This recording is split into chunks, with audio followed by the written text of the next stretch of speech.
Hey, welcome to our channel again, our training channel for you agents on our team. I'm so glad you're here. Today, I wanted to talk to you about what do you need to know about Lake Murray to sell property on Lake Murray? And I'm just going to rattle through a bunch of stuff and try to stay organized. You'll want to take notes. I know I'll forget some things, but here we go.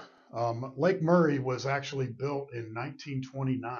It was at the time named after a guy named whose last name was Murray. He was either the chief engineer or architect of the lake, and at the time it was the largest man-made lake in the world. It's a hydroelectric, um, in other words, a power generating dam that's on Lake Murray. It's owned by Dominion, the power company, and so they generally speaking, own to the 360 depth or 360 line, which I'll get into in a minute. Lake Murray is roughly 50,000 acres, just shy of that. There's just shy of like 800 miles of shoreline. And I think the deepest point is somewhere around 200 feet. I can't remember for sure. It might be a little deeper than that, but I don't think it's much. Um, let's see. It is fed by the Saluda River, which I'm not sure where the Saluda River originates, but I'm pretty sure it goes through Greenville all the way down through Saluda County into the lake.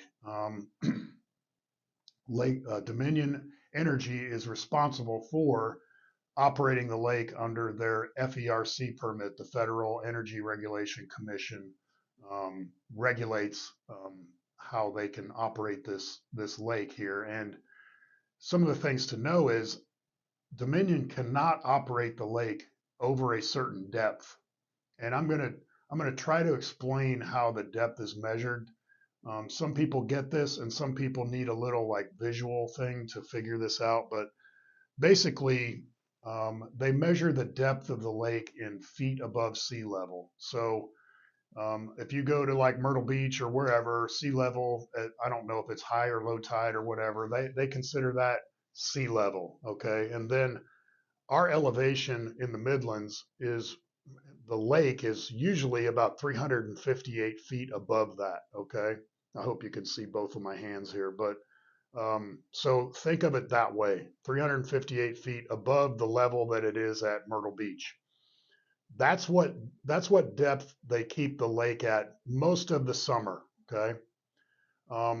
During the winter, well, if you add 2 feet to that, wherever the shoreline happens to be around Lake Murray, that generally speaking is the property line for lake homeowners. Okay. There are a few lots, I know in Lexington County for sure, that the property line actually goes down into the water.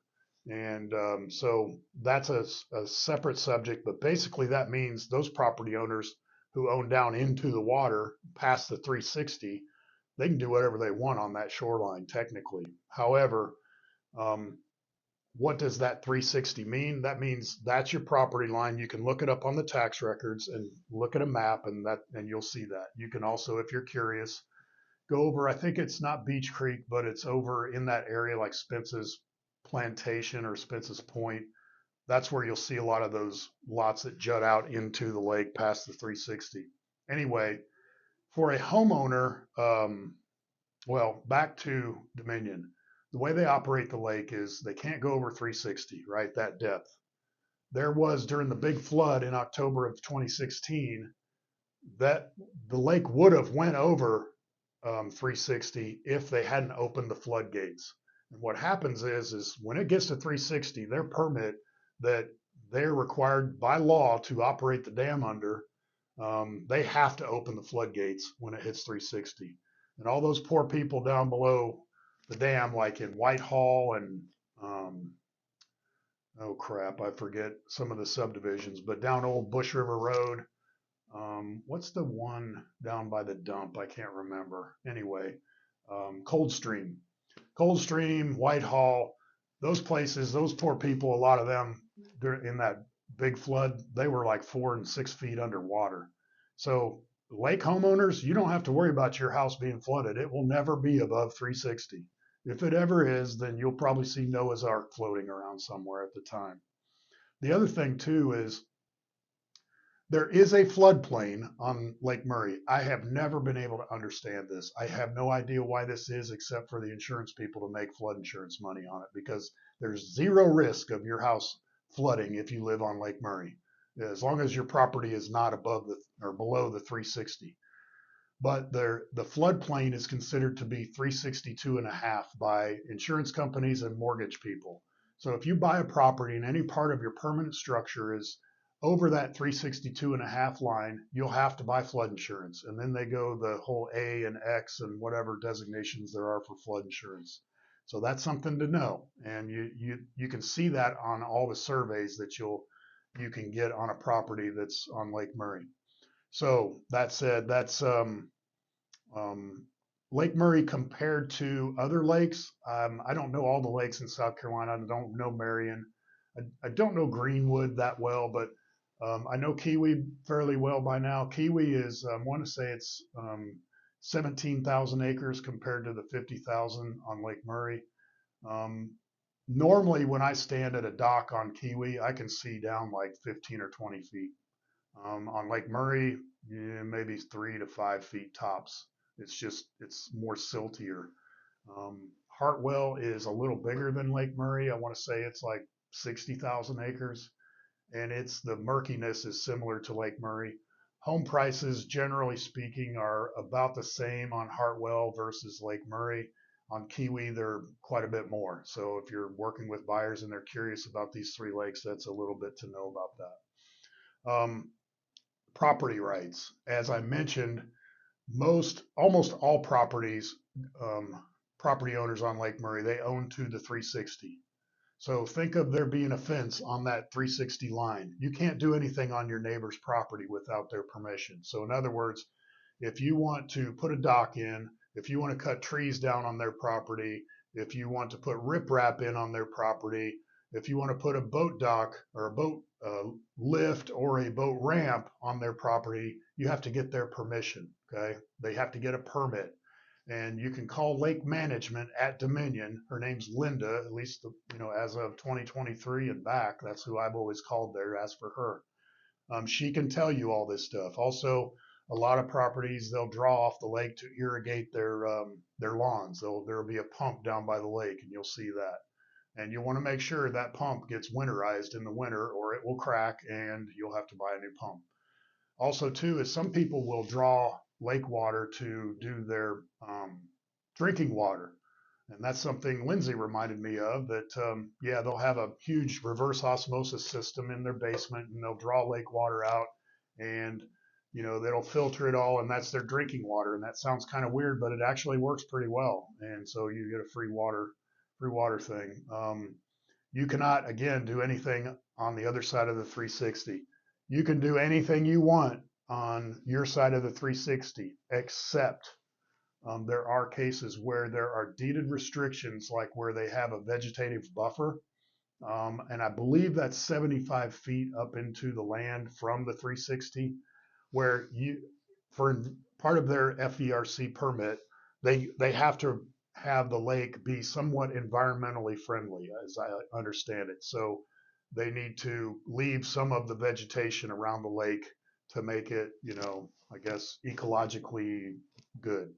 So what that means is some properties have a vegetative buffer. In other words, that's 75 feet. You can't do anything in there other than cut underbrush down. You can't cut trees down. So the 360, 75 feet up, wherever that line is, and you'll usually see these little markers nailed to trees where that vegetative buffer is. They're like a light green or seafoam green kind of square, I think, if I remember. It's been a while since I've seen one, but those are things to look for. Also, there are some properties, especially up in the 29212, where there's fringe land.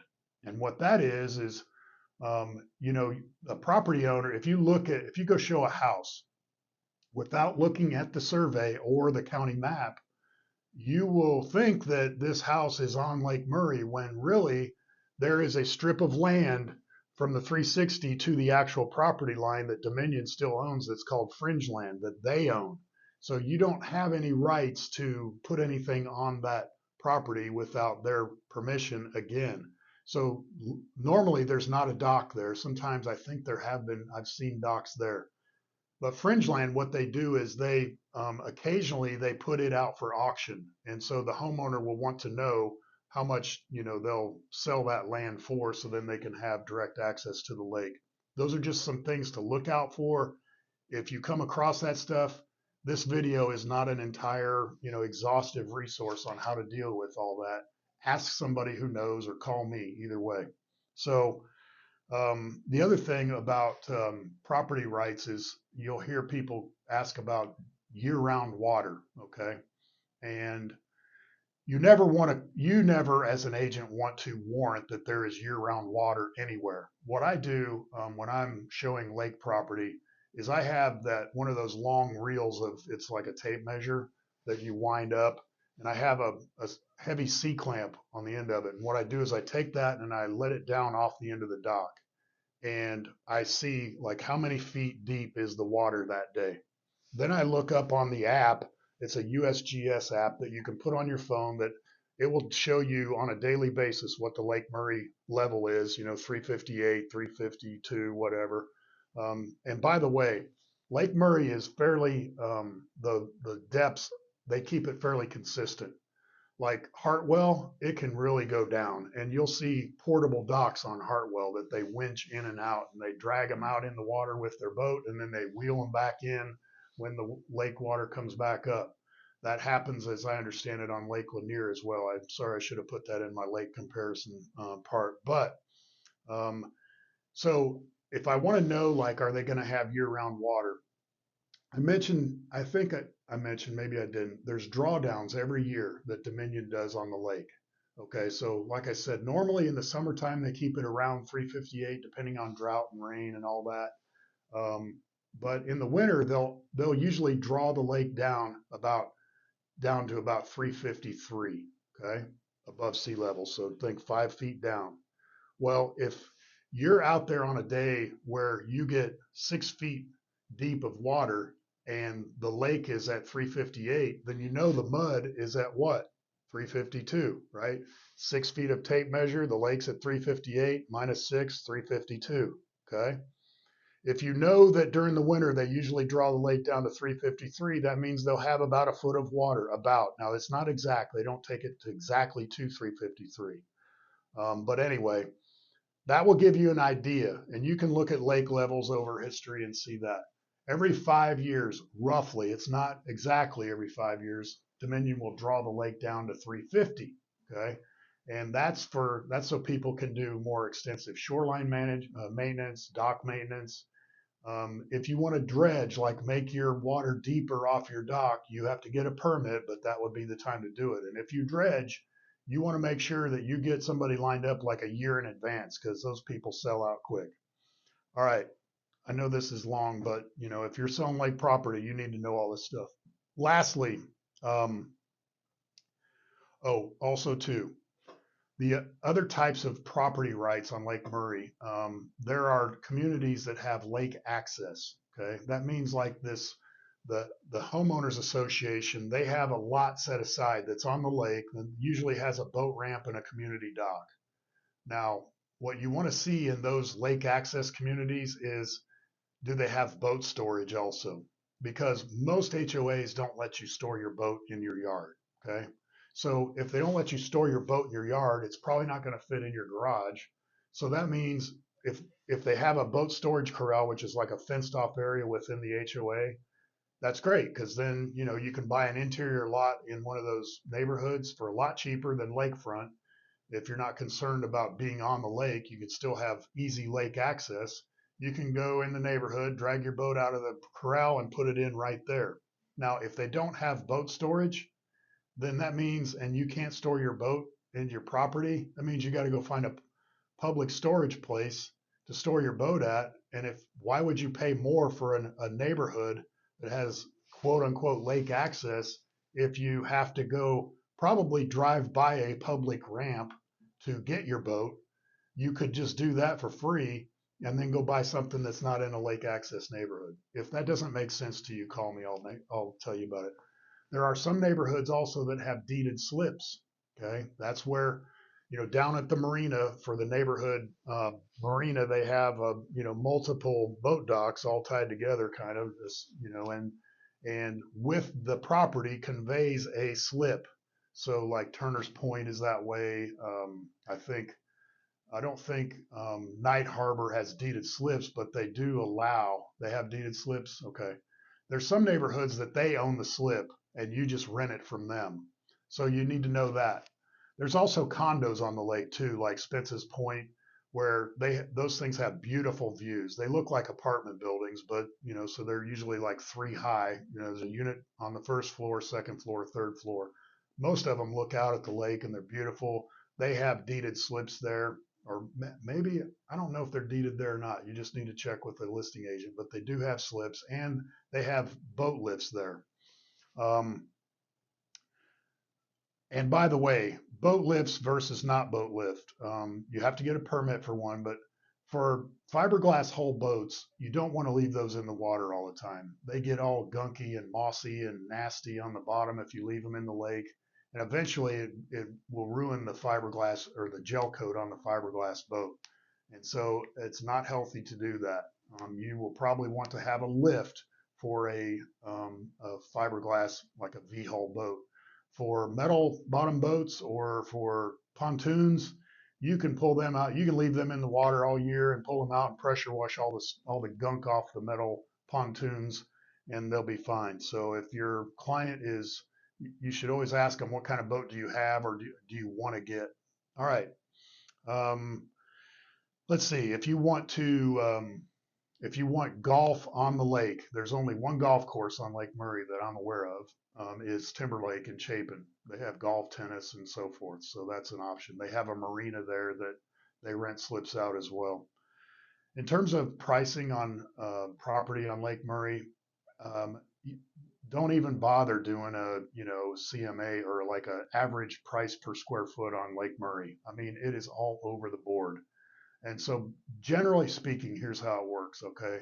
If this is the east side of Lake Murray where the dam is, and this is the west side, okay, way up in like Batesburg, Leesville, Prosperity, and up there, the closer you're going to be to Columbia, the more it's going to cost.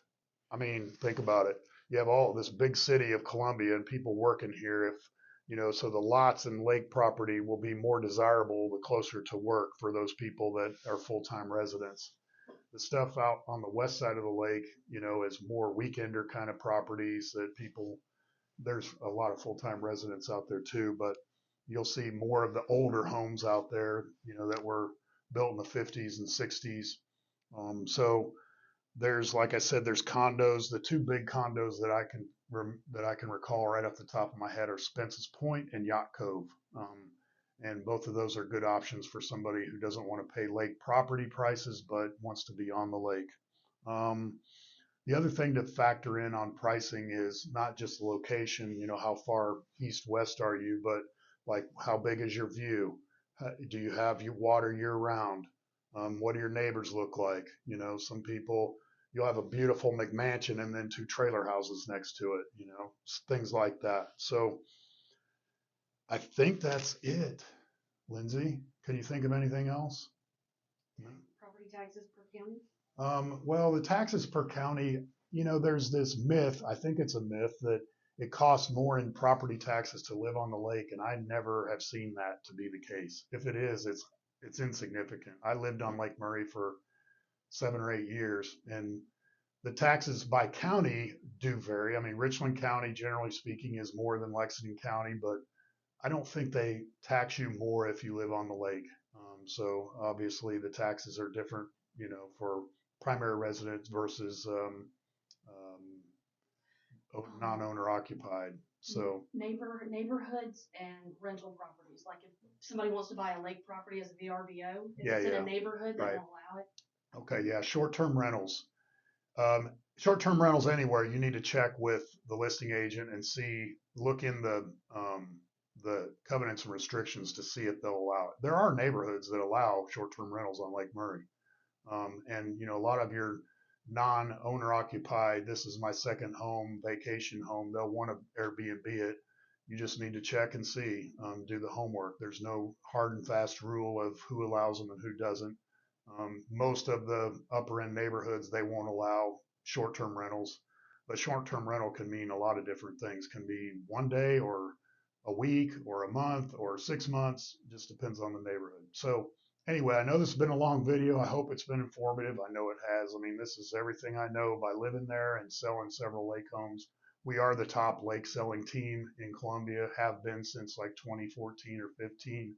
And so you can use that in your marketing as well. But if you ever have questions about this lake or Kiwi or Hartwell, you can always call me. All right. Have a great day.